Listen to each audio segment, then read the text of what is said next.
احنا كنا فاكرين ان بندور على موميا خالد او عالم اختفى، لكن للاسف كنا بنفتح جوابات. فاكرين رساله العالم اللي اختفى؟ الرساله اللي وصلت من تليفون مالجي بقاله 8 سنين. هو مش هو اللي خرج، هو اللي فتح لنا الباب، هو لسه هنا. الجمله دي هي المفتاح، مفتاح الكائن الحارس. مين هو الكائن الحارس؟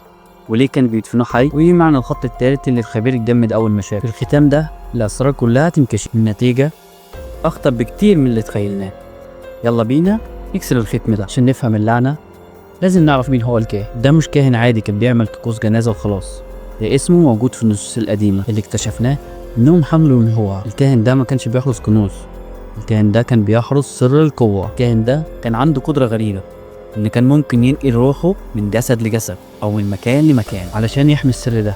لكن الفرعوني اللي كان معاه السر ده خاف من قوته. عملوا فيه ايه؟ دفنوه حي. ليه المقبره دي كانت فاضيه وكانت محفوره بالايد من جوه؟ ده مكان دفن الكاهن الحارس. لما مات حاول يخرج، حفر الجدران بايده زي ما لقينا تحت ضوافر الموميا، لكن ما قدرش يفتح الباب المختوم بايده، فتحرر بقوته الروحيه وساب وراه المقبره الفاضيه علشان ما حدش يعرف هو فين بالظبط. دلوقتي هنربط الاحداث بالمنطق المرعب بتاع الكاهن الحارس. كان خرج من المقبره الفاضيه وكان محتاج جسد احتياطي او وكيل عشان يحمي بيه السر بتاعه في العالم الحقيقي. الموميا اللي فتحت عينيها دي كانت في الخطه ب بتاعه الكاهن الحارس. بعد ما خرج روحيه حط جزء من طاقته في الموميا عشان تعمل كبوابه انذار او حارس ثانوي. الفتات اللي كان تحت ضوافر الموميا ما كانتش بتحفر في الايد في المقبره الفاضيه. الكاهن الحارس لما خرج روحيا نقل جزء من الحفر اللي كان في المقبره الفاضيه وحطه تحت ضوافر الموميا كرمز عبور او توقيع علشان يقول انا طلعت وده تاريخ. طيب ليه الموميا اختفت بعد 6 ثواني؟ الموميا ما صحيتش عشان تمشي، الموميا صحيت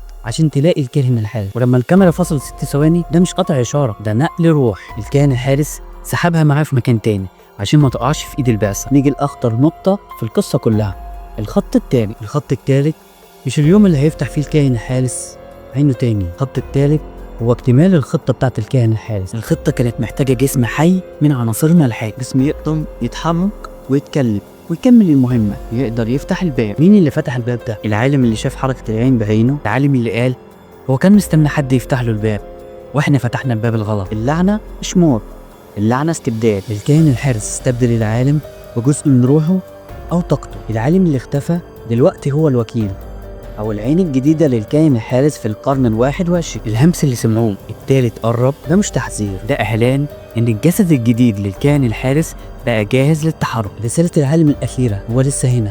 هو مين اللي لسه هنا؟ الكائن الحارس اللي ساب القبر الفاضي وحط روحه في العالم ده عشان يفضل حارس للسر الابدي لحد دلوقتي. احنا ما كملناش سلسله، احنا بايدنا فتحنا باب على عالم تاني وسمحنا لكيان مدفون بقاله آلاف السنين ان يرجع للحياه تاني في صورة بني آدم عادي. كل دول مجرد خطوات في خطة الكائن الحارس. كل دول مجرد خطوات في خطة الكائن الحارس اللي هدفها الأخير مش حماية كنز، هدفها إن السر الأبدي يفضل عايش ومكمل ويتحرك بينا. يا ترى إيه السر الخطير اللي بيحاول لسه يحميه مننا؟ وإيه مهمته اللي لسه ما خلصتش؟